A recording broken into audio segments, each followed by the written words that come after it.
Welcome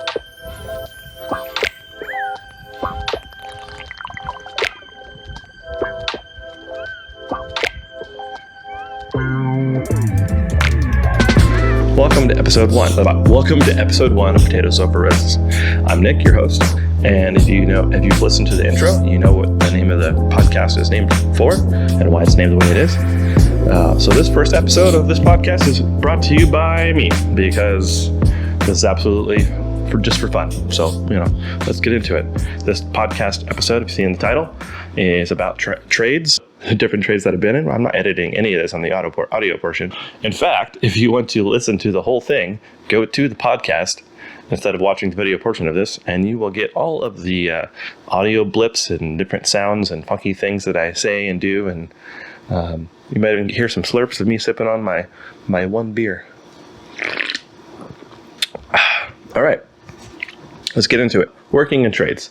My experiences in trades. I have worked in 3 different specific trades. And when I say trades, I'm talking about jobs that you specifically have to use your hands. Granted, there's plenty of jobs out there, like when you're working in a factory, you're using your hands to sort things. But I'm talking about building something or, putting something together that becomes art, something that can be considered a craft. Or if you're a maker or an artist, we'll just go with a few that I've done, and then maybe if you guys can give me your suggestions of trades that you've done or someone else has done, and we can try to find people to talk to about those. So for me in particular, I have worked in mostly restaurants, about 11, 12 years of that.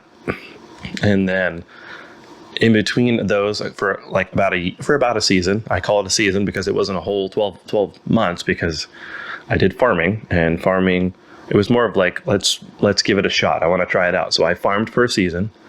And then I moved back to Western Washington, and I, after just, went back to restaurants to try to get my feet back on the ground over here, and the pandemic hit, I decided I wanted to start building things. So, I am now a carpenter's apprentice in the union. So let's talk about the first one, cooking.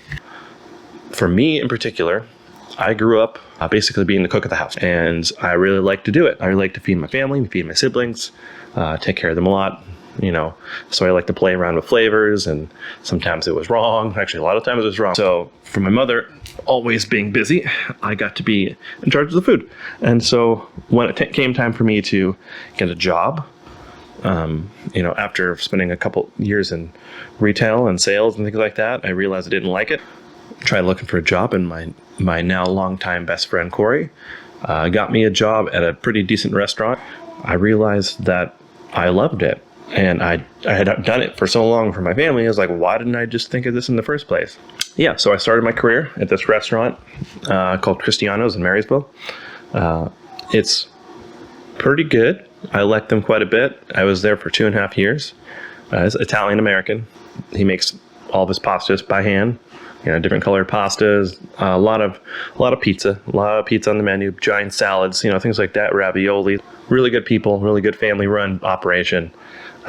Very impressed with him when I was working there. Everything that I was doing there, real impressed. And I learned a little bit about what restaurant people were like. Some of them are hard asses, some of them drink too much, and some of them are just regular people. After Cristiano's, I ended up moving to Virginia. I went to another Italian restaurant because that's the only thing I really knew. It's called Isabella's Italian Trattoria. You have to do a lot of the prep work, which honestly is 90% of the work most of the time when it comes to restaurants. Since I was only there for 6 months, I went to Cleveland, Ohio. And Cleveland, a lot of people, when I say, oh, I love Cleveland, I would totally move back there, they look at me kind of funny. Most people don't think about Cleveland as a place they'd move to. But some of the kindest people I've ever met live in Cleveland. I worked at this place, but at the time it was called Nighttown, and it is one of the oldest jazz and blues venues in America. This place has 550 seats, and it filled up quite often. We would have parties of 250, and you would think that many people, we wouldn't have crazy fancy food. That was the first time I ever had foie gras, which I understand now. I understood then, after having it for the first time, why chefs obsess over it. Like eating these kinds of things, when you're educating your palate, you go to a fancy restaurant and you want to try things, right? That's why we go to restaurants, for the experience. We even got shift drinks. And so I started to feel like I knew how restaurants are supposed to work. I decided that I wanted to expand my palate a little bit more. And the fact that my father is from Taiwan, I was like, screw it, I'm going to Asia. I wanted to travel Southeast Asia for 6 months. And I told my best friend, Corey, the one who got me the job at the first restaurant, he's like, all right, I'll go with you. Because I asked him, because he wants to travel alone for the first time. Died. So I'm in another country where almost nobody speaks English. It was an experience. I got to fish there. I caught a really big fish. So I got to eat, catfish, big flathead catfish. Ate all sorts of different dishes. I learned that most Thai dishes, you either get spicy or Thai spicy. I spent a lot of time trying to find different flavors while I was there and try out everything. I mean, I even ate street tartare, like Thai style street tartare. That trip to Thailand is where I met my wife. Being a food oriented person, you can say chef, you can say cook. I didn't go to culinary school, so I never really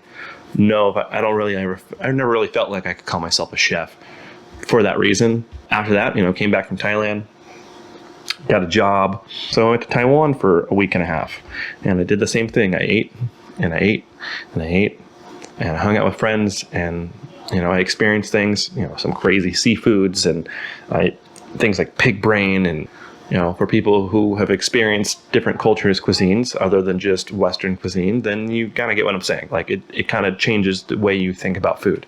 After I came back to the States the second time, that's when I started to really just start working again and save up. Because that was my old process. Is I would work, I would save, and then I would travel. And then I worked in a barbecue food truck.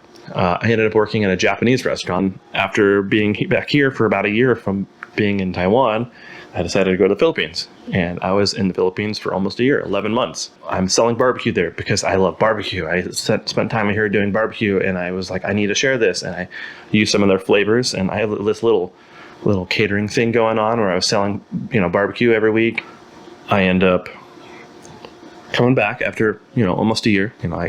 I tried going to an Italian restaurant, and they're just, because when I lived in Cleveland, I also did some pizza. I did Napolitana, which is like traditional Italian pizza. The place was certified, wood fire, everything. But, I only did it for half the time I was in Cleveland. So it was bouncing back and forth between Nighttown and the pizza place.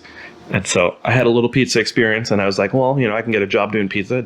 So I did, and I didn't really like the joint. It's like, what, I'm gonna find somewhere a little bit more casual, and I ended up working at a pub. And then after a year of bouncing around from, pub and Japanese, because I went back and forth a couple times. Sometimes I worked both of them.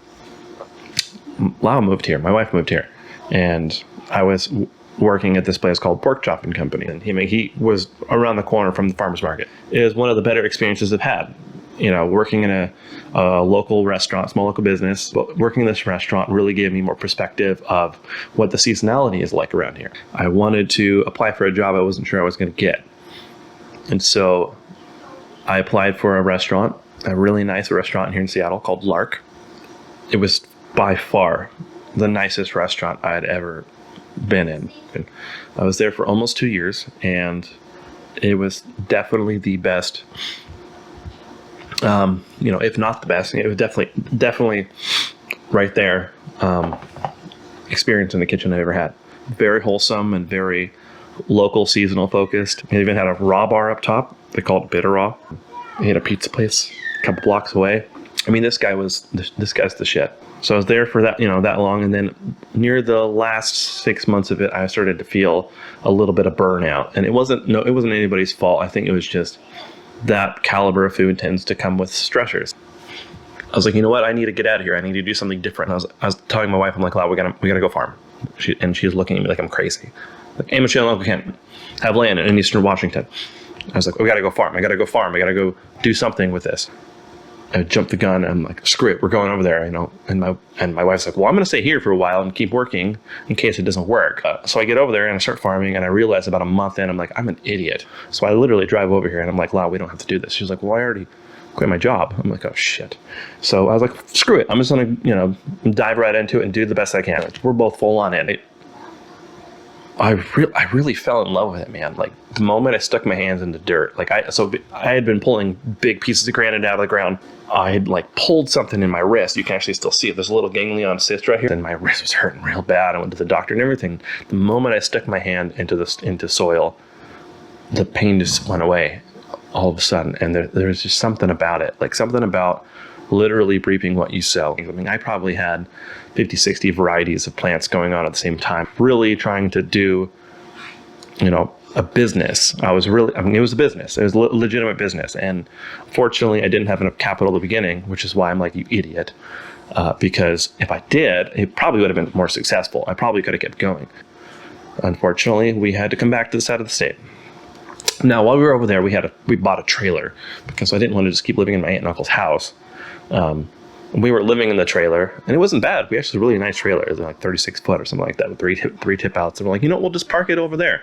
So we're living in the trailer, and we move it over to Linwood. It was actually not so bad. If you've never lived in an actual fifth wheel, and you just park it somewhere where you can plug it in, it's super easy, and the cost of living goes way down instead of paying crazy amounts in rent. So we came back, and I was like, I guess I'm going to start cooking again because, I don't have many other skills at this point. I go into this Italian restaurant group. It's a restaurant group, and I apply for a junior sous chef, because I have enough experience at this point where I could definitely apply for it. And I get it, and, I start, basically, I drive over the week before we move over and go for an interview, and then he's like, all right, I'll see as soon as you can start. And I literally start the day after we move over here. It's an experience, man, like going from just any one of the positions in a kitchen that is not a chef-ish title to being a junior sous chef. And then later on they hired me to one of their other restaurants as full-on sous chef, and those experiences really gave me perspective on the day in and day out stuff, other than like when I ran the barbecue thing of being a chef.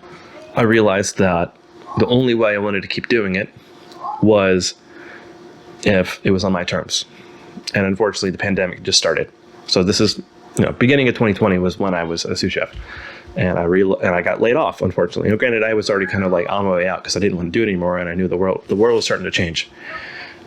And so, I was like, well, maybe I could try personal chefing. So I tried a personal chef thing for a little while. And unfortunately, because of the pandemic, it didn't pan out the way I thought it would.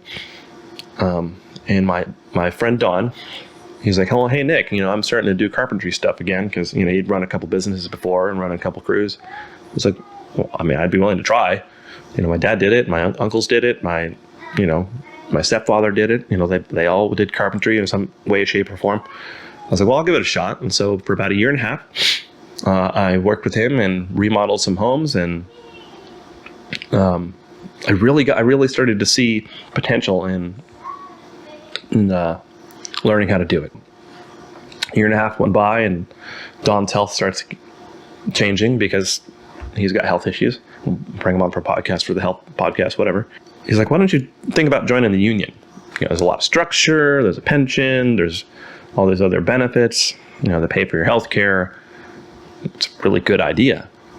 And so I do so, and in the meantime, because Don can't do much more anywhere else, I'm just driving Uber. I'm literally driving Uber during the pandemic. And Lau's like, I'm pregnant. And I'm like, oh my goodness. So Lau's pregnant. So I joined the union, and I have currently been working for the union, as a carpenter's apprentice. And the apprenticeship is 4 years. I've been working in the union since September of 2021, and it is now April. It's a really great thing to get into. If you want structure, there's a bit of a hustle thing going on in the union, but that's okay. We hustle in the real world, don't we? When it comes to restaurants, I'd have to know the right people to get a job, or sometimes I just have to have. That's how it is with a lot of work. It's not about what you know; it's about who you know. But with the union, being an apprentice, they're teaching you these things, and so. It's really just about showing up, being there on time. Granted, it's good to show up early too, and showing that you're trying to do it. Like not looking at your phone all day. So if you're trying to look for work out there with your, using your hands, you want to do something in the trades, I highly recommend the union. If you work for a relative, or you have an offer for that, or someone who owns a business, go for it, man. There's nothing wrong with that. Maybe you find that that's a little bit easier, and it's a lot different kind of work. Like union works a lot of times building buildings, like big building. Yeah. So, transitioning, between these different careers is probably one of the, hardest and best things I've ever done. I've learned so much, and wisdom and knowledge, and I'm still learning. That's the thing about living life, is we're always learning. And if you're not learning, then you probably have to change your perspective. I think the best thing I ever did was learn to humble myself, because if you're trying to learn something and you're full of yourself and you think you know everything, you're a little cocky, whatever, you're not going to get as much access to what you need to know or what you might want to know. I think the best thing I ever did was set goals instead of make plans. You can make plans, but man makes his plans, but God moves his feet. We have all these hopes and dreams and want to make plans that we think it's going to happen, but when it doesn't, we fall apart. Sometimes we do. A lot of people do. So if you set a goal and you don't meet that goal, it's okay. You can always set it for a later date. And it's not something that has to happen right then and there, but it's a good goal. And if you're working on yourself and you're trying to make yourself healthier, make yourself better, so that way when you're trying to love others, if that's the kind of person you are, then you're better doing it because you are in better shape. Whatever you're going to do, you could sell shoes if that's what you're passionate about. No matter what you do, make sure that you do it with your heart involved in it. Because if you don't love what you do, or at least you don't have enough interest to fall in love with something, because I didn't like carpentry right away, but I'm starting to really like it. And some of aspects I don't like so much, but that's really literally with everything. But if you put your heart into what you do, and you really show that, you're going to get somewhere. Granted, not every situation is perfect, but as long as you have discernment and can see those trips, those trips and slips and falls, and you'll make your way right. That's all for this podcast. I want to say thanks for listening, and if you want to reach out, I will leave a comment section below in the YouTube channel. You can hit me up if you want to be on the podcast. If you want to hear the whole story or the whole conversation, listen to the podcast if you're watching the YouTube video. And if you be so kind to hit the subscribe button and share it with people you think would enjoy it. I'm Nick. This is Potatoes Over Roses. I'll see you next time.